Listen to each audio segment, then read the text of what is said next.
Gracias, pastora. Siempre estar aquí es un enorme privilegio porque no crean que no solamente no es fácil, sino también es una enorme responsabilidad.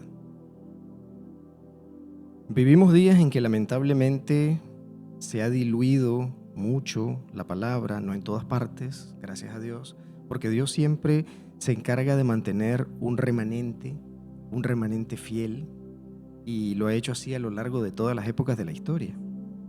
Pero sí, nosotros como cristianos tenemos que aferrarnos, pero total y completamente a su palabra, para no caer, como decía la pastora en la oración, en esos vientos extraños de doctrina que están por todos lados en este tiempo.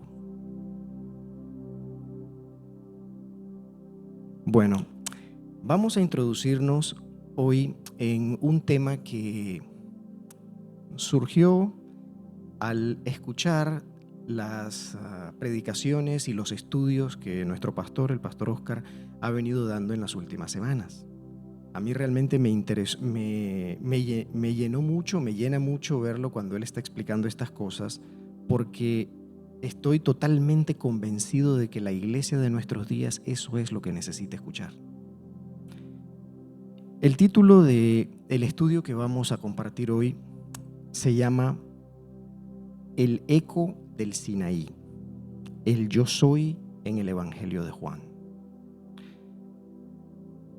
Hoy vamos a situarnos un poquito en el terreno de lo que es la comprensión profunda de la Escritura, haciendo un estudio en un tema que tiene gran relevancia en nuestros días de hoy.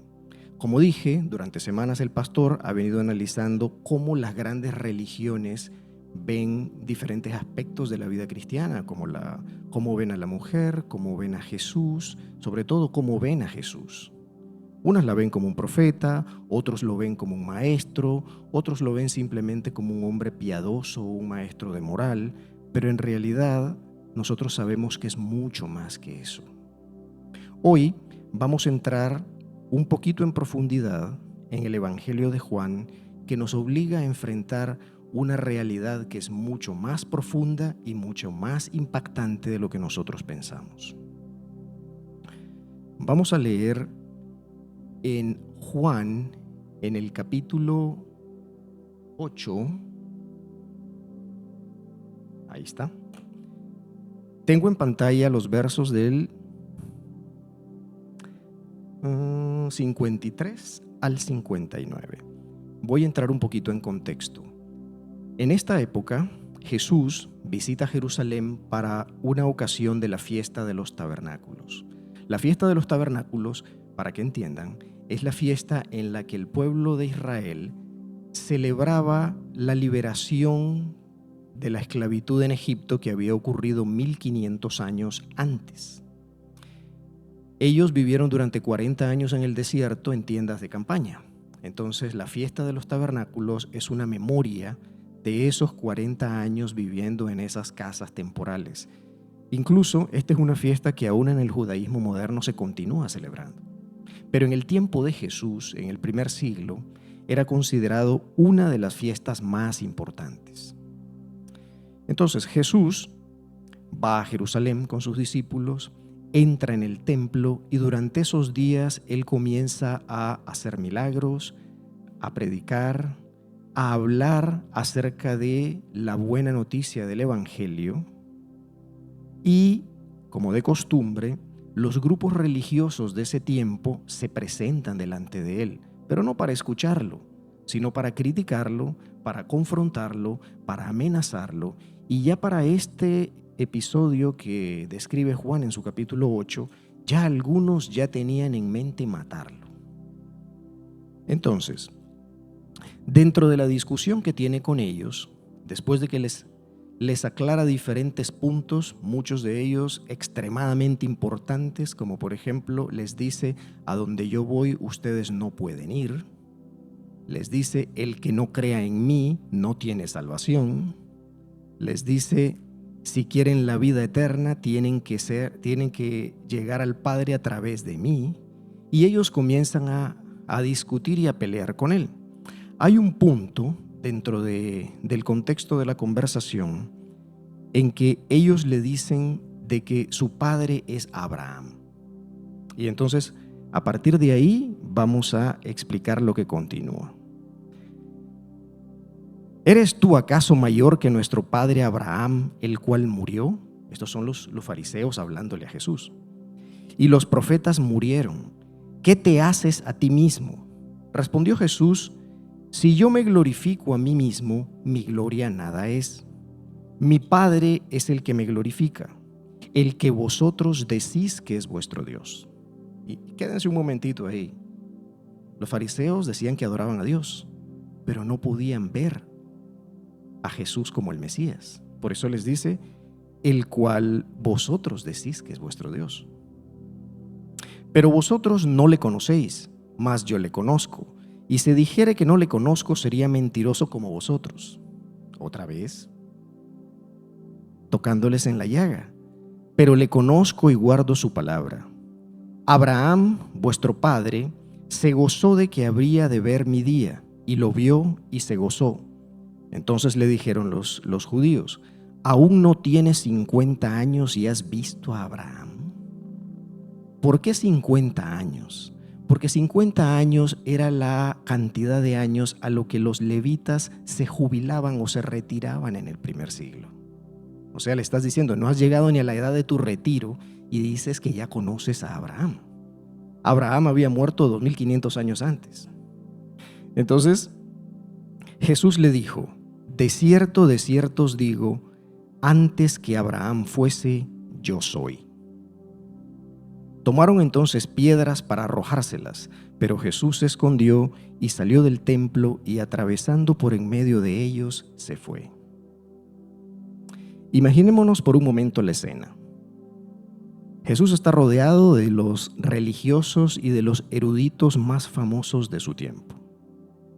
Hay una tensión en el aire increíble porque este es el que viene de Galilea, que ya les ha llegado las noticias de que ha hecho muchos milagros, de que ha alimentado a 5,000 personas, ha sanado ciegos, ha sanado cojos, ha sanado leprosos, etcétera, etcétera, etcétera. Ahora bien, cuando ellos le preguntan, ¿quién te crees que eres?, Jesús no le responde con una lista de títulos humanos. No les dijo, bueno, yo vengo de la mejor universidad de Galilea, ni tampoco les dijo, yo soy alumno del sumo sacerdote. De hecho, el real sumo sacerdote es él. Entonces, en lugar de darle todos esos títulos, él les lanza una frase que atraviesa los siglos y las épocas de toda la historia de la humanidad. Antes que Abraham fuese, yo soy. Imaginen en ese instante que esa gente se quedó congelada. Para todos los oyentes que estaban ahí, eso no se trataba de un error gramatical, porque por ejemplo, Abraham fuese y luego yo soy, o sea, hay un pasado y un presente, hay dos cosas ahí que no encajan en la gramática, ¿no? Pero ellos sabían lo que Jesús estaba diciendo. Esas dos palabras, yo soy, en hebreo se dicen Eye, Asher, Eye. Cuando tradujeron la Biblia al griego, la Septuaginta, eso se tradujo como ego eimi. Pero esa frase básicamente era el equivalente a tener los truenos del monte Sinaí resonando en el primer siglo de nuestra era. Y ahora vamos a explicar por qué. Para poder entender ese impacto que Jesús le causó a todos ellos, tenemos que volver 1500 años atrás en la historia, desde el punto donde está Jesús, 1500 años atrás en la historia, al desierto de Madián. En ese desierto de Madián está un hombre llamado Moisés, que está pastoreando las ovejas de su suegro Jetro, y de repente mira una zarza que está ardiendo, se quema, pero la zarza no se consume. Él se acerca y cuando se acerca escucha la voz de Dios. Dentro de toda la plática que él sostiene con Dios, en Éxodo 3:13 y 14 dice así: Dios le habla y le dice que tiene una misión, que tiene que volver a Egipto, que tiene que liberar al pueblo de Israel de la esclavitud en Egipto porque Dios ha oído su clamor. A lo que Moisés replica, dijo Moisés a Dios: He aquí que llego yo a los hijos de Israel y les digo, el Dios de vuestros padres me ha enviado a vosotros. Si ellos me preguntaren cuál es su nombre, ¿qué les responderé? Hago una pausa. ¿Por qué le preguntó eso? Moisés había sido criado en una cultura egipcia, en donde ellos tenían todo este panteón de dioses que cada uno tenía un nombre diferente. Iba a hablarles a los hebreos que estaban esclavizados en Egipto, que aunque conservaban la idea de que había un solo Dios verdadero y único, creador del universo, estaban habituados a ver el panteón de dioses egipcios. Entonces, esa pregunta era una pregunta casi obligada. Él le dice, si ellos me preguntaren cuál es su nombre, ¿qué les responderé? Y respondió Dios a Moisés, yo soy el que soy, Eyé Asher Eyé.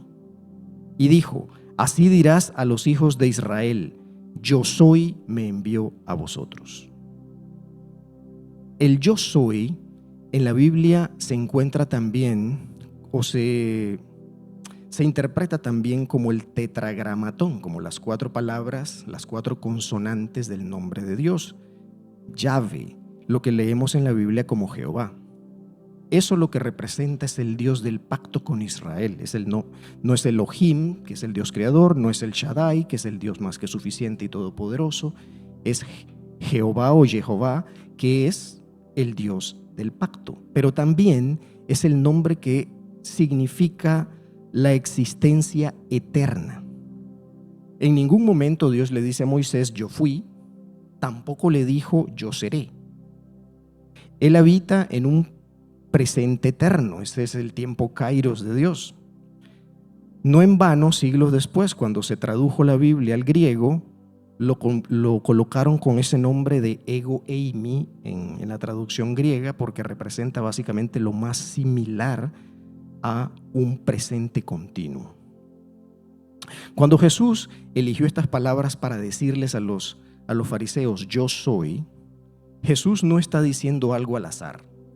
Él está reclamando los atributos que están solamente reservados para el Altísimo, para el Dios Todopoderoso, para el Dios de Israel, para el que sostiene el universo.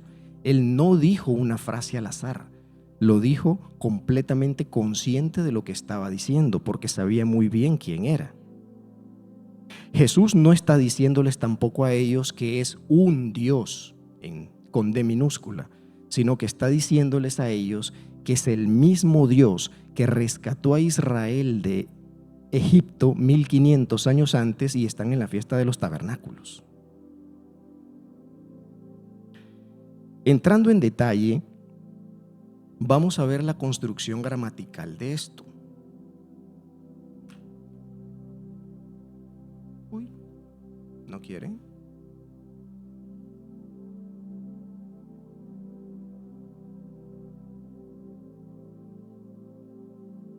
Ok, lo tenemos ahí abajo. Jesús dice, antes que Abraham fuese, yo soy.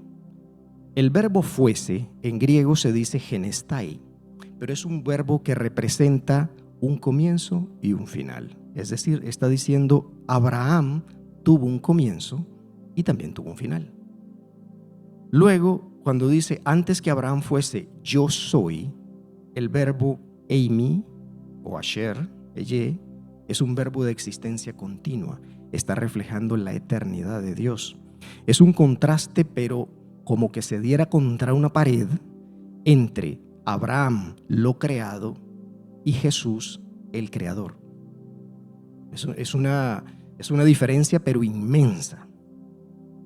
Como los líderes religiosos de ese tiempo, los fariseos no eran ignorantes y ellos sabían que la ley de Moisés prescribía la muerte por lapidación, es decir, matar a una persona a pedradas para quien blasfemara el nombre de Dios. Por eso, en el versículo 59, vemos que ellos tomaron piedras. Su reacción no es una reacción al azar tampoco, pero es la prueba histórica más fuerte de que Jesús se identificó como Dios. Y esa la encontramos en Juan capítulo 8.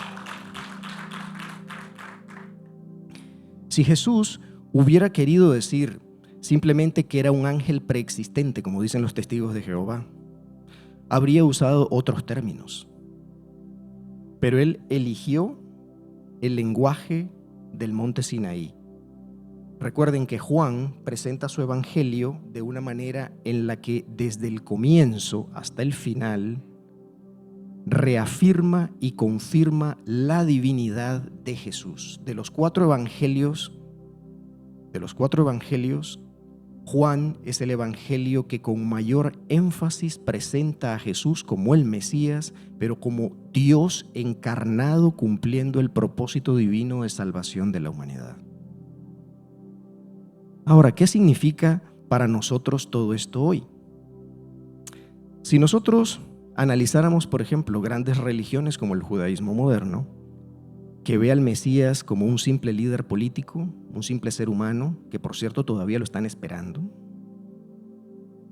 El yo soy de Juan es una muralla o un abismo insalvable que no lo pueden cruzar.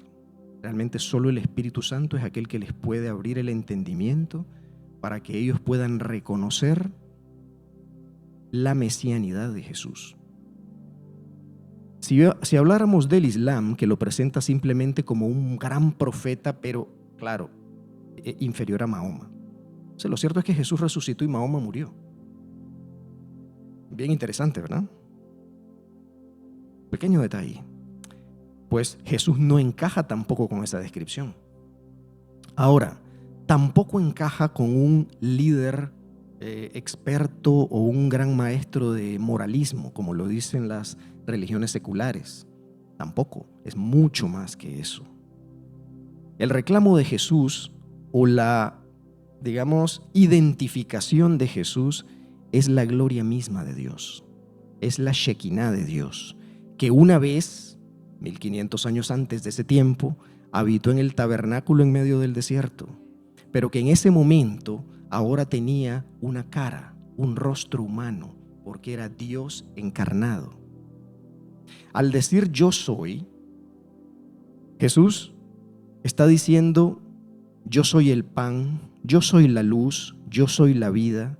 Él lo que está expresando es que las instituciones del mismo templo de Jerusalén, en donde se encontraban físicamente en ese momento, el maná, los objetos que están en el arca del pacto, las lámparas, los sacrificios y todo eso se cumplen y se terminan en su persona, porque Él es el último y definitivo templo, el autor de un nuevo pacto en su sangre, el cual lo convierte en el único mediador entre Dios y los hombres. Ya no se necesita más templo, porque el tabernáculo habitó entre nosotros y habita en nosotros por medio de su Espíritu Santo. Concluyendo, podría decir que si nosotros vemos en el Evangelio de Juan, hay 7 declaraciones de Jesús en las cuales se identifica como el gran yo soy. Dice una: Jesús le dijo, yo soy el camino y la verdad y la vida. Nadie viene al Padre sino por mí. También Jesús dijo, otra vez Jesús les habló diciendo, yo soy la luz del mundo. El que me sigue no andará en tinieblas, sino que tendrá la luz de la vida. Otra dice, Jesús les dijo, yo soy el pan de vida. El que a mí viene nunca tendrá hambre y el que en mí cree no tendrá sed jamás. Jesús también dijo, yo soy la vid verdadera y mi Padre es el labrador. También le dijo Jesús, yo soy la resurrección y la vida, el que cree en mí, aunque esté muerto, vivirá. Yo soy el buen pastor su vida da por las ovejas. Yo soy la puerta, el que por mí entrare será salvo y entrará y saldrá y hallará pastos. ¿Cuántas veces dijo yo soy? 7. 7 es el número de la plenitud de Dios. Juan no escribió eso por casualidad.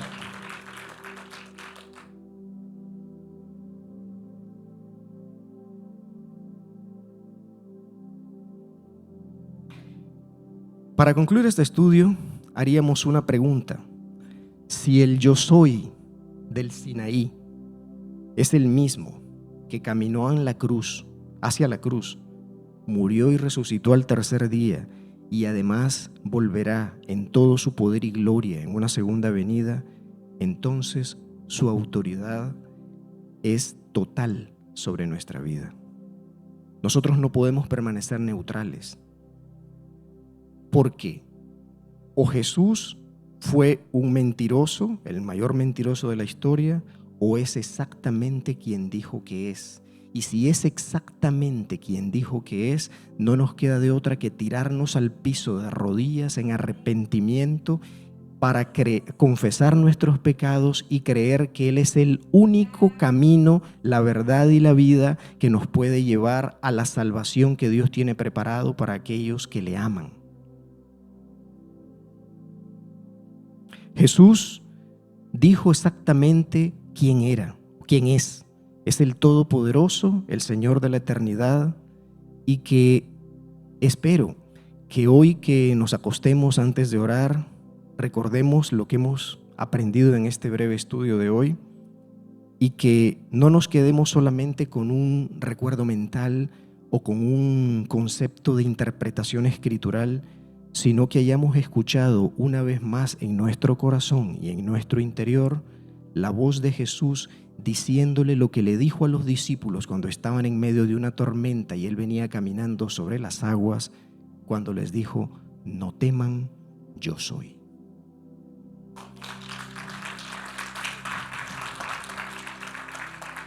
Los invito a ponerse en pie. Cerramos nuestros ojos. Padre Celestial, te damos gracias por habernos permitido acercarnos hoy a tu palabra. Gracias porque no nos has dejado en tinieblas, sino que en la plenitud de los tiempos enviaste a tu Hijo, el cual es el Verbo eterno, para revelarnos tu nombre y tu gloria. Señor Jesús, nos postramos ante el misterio de tu divinidad. Te reconocemos como el gran yo soy, el que era, el que es y el que ha de venir. Gracias por recordarnos que aquel que sostuvo las estrellas y las lumbreras de los cielos desde el principio es el mismo que hoy sostiene nuestras vidas con su mano de poder y amor. Te pedimos, Espíritu Santo, que estas verdades no se queden solo en nuestro intelecto, sino que desciendan a nuestro corazón y que cuando el mundo nos pregunte quién es Jesús, podamos dar testimonio con firmeza y con seguridad de que Él es Dios sobre todas las cosas, nuestro Salvador y nuestro Rey. Despídenos con tu bendición y que al salir de aquí la luz de tu presencia brille en nosotros para que otras personas también puedan conocer al único Dios verdadero, en el nombre de aquel que es el camino, la verdad y la vida, a nuestro Señor Jesucristo. Amén.